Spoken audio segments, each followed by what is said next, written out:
Hello everybody, I hope you guys are all having a great day today. Today I just wanted to come on here and chat with you about pre-approvals and some of the documents that we will request from you to be able to send this off to our lenders. With the holiday season fast approaching, what better way to go into the new year with a pre-approval in hand to go and look for your brand new home. One of the first things as a mortgage broker, what we're going to get you to do is we're going to get you to fill out one of our applications and also consent forms to be able to pull your credit.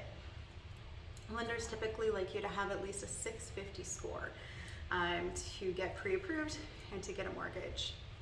The next thing that we are going to discuss with you is source of down payment. Down payments are usually between 5 and 20%. You can always put more on, but you can't put less. And we want to know where that's going to be coming from. Is it going to be coming from your savings? Is it going to be coming from your RSPs as a first-time home buyer? Or is it going to be a gifted down payment from a very close family member?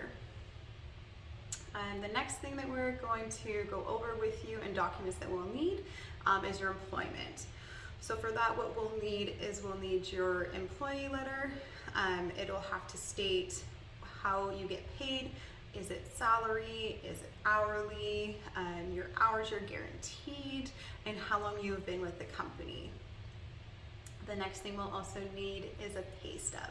We'll need the most recent pay stub to show that A, you do work with that company, and B, to see what your year to date is to make sure that you are on track to make what you have stated to us.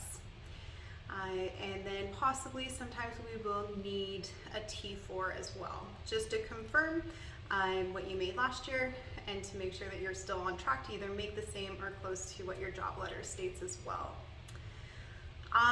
One of the last things that I personally like to chat with my clients about, it's not something that we necessarily need for your pre-approval, but I do like to discuss closing costs. One thing that you do always have to keep in mind is that you do want to save and put aside at least 1.5% to 2% for your closing costs.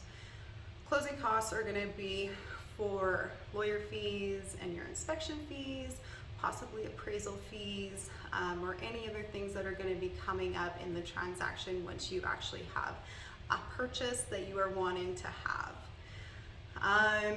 And then once we have all of these documentations and we go through it, we will submit them to our lenders. And then once we do get our pre-approval back, they're good for 120 days. It'll lock you in for that interest rate. And with interest rates starting to rise a little bit, it's always a good opportunity to make sure that you're getting some of the lowest rates. And then your realtor is absolutely going to love you because you're going to have a pre-approval in hand, and they know what they are working with and what ranges of houses to show you. I would absolutely love to chat with you guys about more about pre-approvals and answer any of your questions that you may have. Please feel free to send me a DM or give me a phone call or a text. I would be happy to answer your questions. Have a great day.